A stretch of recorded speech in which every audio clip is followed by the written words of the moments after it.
Hi guys, how's it going? Ivano here with an update on Star Wars: The Old Republic patch 7.7, and for the first time in a long time, we have some actual class balance changes. Now, of course, I know we had some in patch 7.7 already, but there was mostly a small buff to Marksman and a change that completely broke Carnage. So this patch, they are fixing the broken Carnage speed, so no more Marauders zooming around like Ferraris, unfortunately. So going over the changes and explaining basically what they mean. For Sins, as far as I can see, because the servers are down right now, yeah, they're buffing Avoidance, but I think it already does this, and I think it already does this. So I think the only thing they're improving is basically the cooldown of Unbreakable Will, which is your CC breaker, of course. This used to be 30 seconds. Would be really nice if they could say that in the patch notes next time. Now it's 45 seconds, so you'll have your CC break up a little bit more often. What I would like to have seen is maybe reducing the cooldown of Force Speed even more than 5 seconds. I think this would have really helped Sin because they're struggling with target access most of all. But they're not doing that. They're basically just giving it 15 seconds of the CC breaker. Yeah, I mean, you can run this in some arenas, especially you need to run Shroud of Madness to get that clean reset. I personally like to run Avoidance for war zones, but yeah, I think this one will not be a huge change. And then they're buffing Duplicity, so it's basically just giving 5% more bonus damage to Maul. And this can now happen more often, so every 8 seconds instead of 10 seconds. So yeah, this one is of course a buff. It's going to make the Deception opener even more spicy, and it seems to be the way that BioWare wants to go. Of course, this is also a change that will help PvE, where Deception is really struggling. But as I said before, especially for war zones, I would have liked to see like either more ways to break a route, or like a lower cooldown of force speed, for example, because the main issue you have on Deception is, first of all, snipers. Yeah, and then all of the random routes and slows that are flying around that make it really hard to stick to a target when you're playing Assassin. Okay, but at least they're getting some damage. I think this is nice. And then they're also getting more tankiness. So Dark Embrace, Shadow's Respite now grants 20% damage reduction. Used to be 15. Dark Embrace, I think is the passive, which you get here. So this used to be the one that increases your force regeneration. And now I think in 7.0 they combined this. And it now also gives you 15%, soon to be 20% reduced damage taken. And yeah, you can have this up almost all the time. It automatically triggers when you leave stealth, so when you do your opener, or when you use Maul. So quite a nice buff to Deception. They're getting more damage and more tankiness. The only thing they don't really get, as I already said, is more mobility, which unfortunately is the thing that holds them back the most in PvP. So yeah, we will see.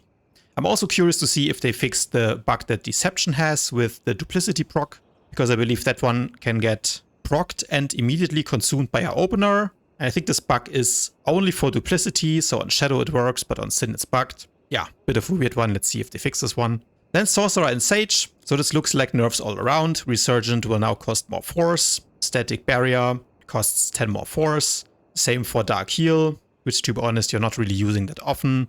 And Unnatural Preservation, so the self heal, gets the cooldown bumped up by 10 seconds. So first of all, this looks like nerfs to the force sustain of Sorc Heal. But then when you actually go down here, you will see that simultaneously they are buffing Efficacious Currents, which is passive. Yeah, exactly. So Efficacious Currents is basically the passive that makes your Static Barrier cheaper to cast. Used to be 15, now it will be 25. Meaning that as a Sorc Heal, your Force Barrier will still cost the same. But of course, Resurgent is a staple of your rotation, so that will be more expensive. Dark Heal will be more expensive, and the self-heal will have a longer cooldown. So for sure, it will make your force more difficult to manage, which means that in those long, drawn-out fights, you're going to need to use Consuming Darkness more often, which in turn, of course, means lower HPS.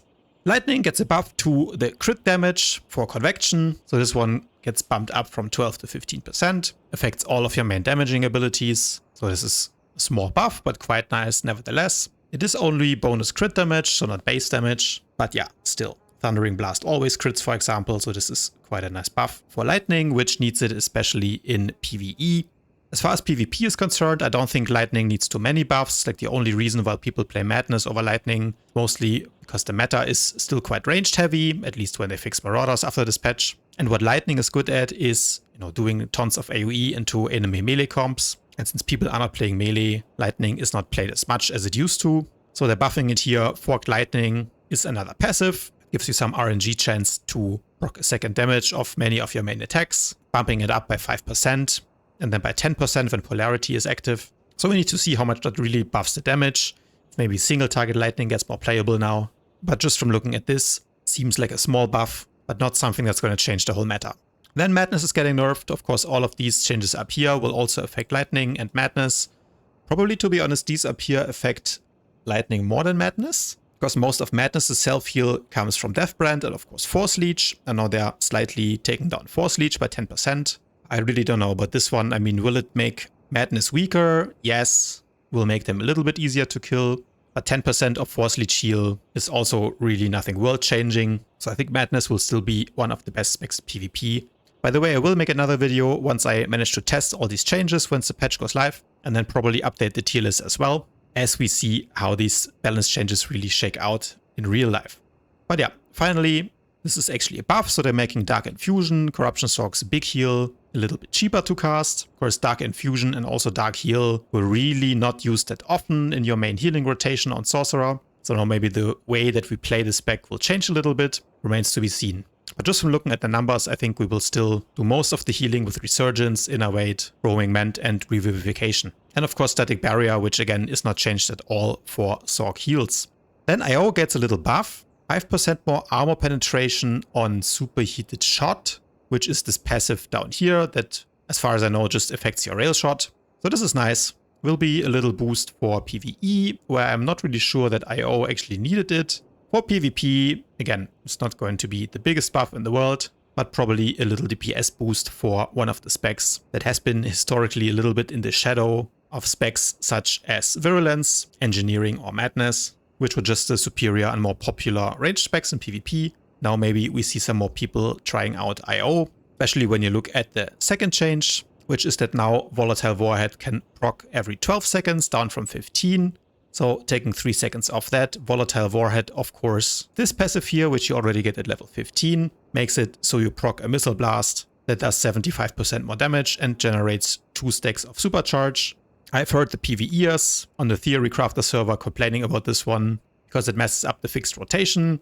As far as PvP is concerned, we don't use fixed rotations anyway, so this one might just be a buff there. Will also make the heat management a little bit easier because you can get this proc more often and it generates 2 stacks of Supercharge, as I already said. So some love for IO Mercenaries. And then the second Mercenary spec, Arsenal, is getting straight up damage buffs. Riddle, aka Rotary Cannon for commandos, gets 5% more critical hit chance. Riddle, if I remember correctly, is this passive all the way up here, which simply means that your blazing bolts and priming shots are more likely to crit. So a straight up damage buff, I like this one a lot. Both of these abilities are some of your main damage dealers, of course. So if you crit them more often, that is very nice. And then target tracking goes up from 30 to 35%. Target tracking is this passive, which increases the critical damage bonus of Rail Shot, Heat Seeker and Priming by 30%. So especially your Priming is going to be more likely to crit because of the Riddle buff and is going to hit harder because of this buff here to target tracking. So I think we can see some really big crits. I will be testing out Arsenal for sure when the changes go live. Looking forward to see how much damage it really does after the patch.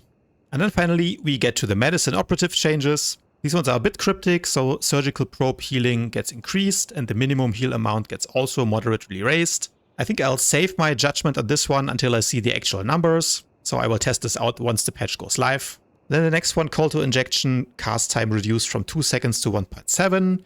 So I think with Alacrity this might now be a 1.5 second cast, which I think makes it just as fast as Call to Infusion, so less likely to get interrupted. I think this buff is mostly aimed at PvP, because many people say in PvE, Medicine is already the strongest healer anyway. So I assume this is a PvP change. And yeah, these ones I don't fully understand, because to be honest, the healing output was never the reason that Medicine was bad in PvP. In fact, the healing output is probably still the best of all of the 3 healers. The issue is that you're defensively very weak.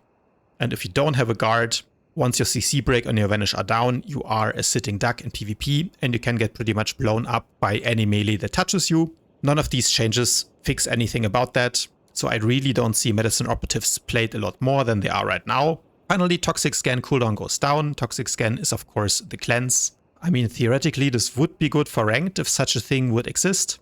But then again, most people don't even play Operative healers, and the ones that do, I can't really remember the last time when an Operative healer cleansed the CC from me or something like this. So yeah, a small buff, but again, nothing that really changes a lot. So overall, some Buffs to Medicine Operative that are not going to change a lot. Some nerfs to Corruption. I think that means we're just going to see a lot more Mercenary healers in PvP, which in my opinion are probably already the strongest healer anyway. Deception gets a little bit more damage and is a little tankier. Lightning straight up gets more damage. Madness heals a bit less. And IO and Arsenal Mercenary both get damage buffs. So to sum it up, I would say they are buffing and nerfing the right classes, but at least in my opinion, not in the right ways. As I've said before, what I would like to see would be some bigger buffs to healing, some nerf to tanks, especially the skank tank variants, and some toning down of the rotational routes and slows especially.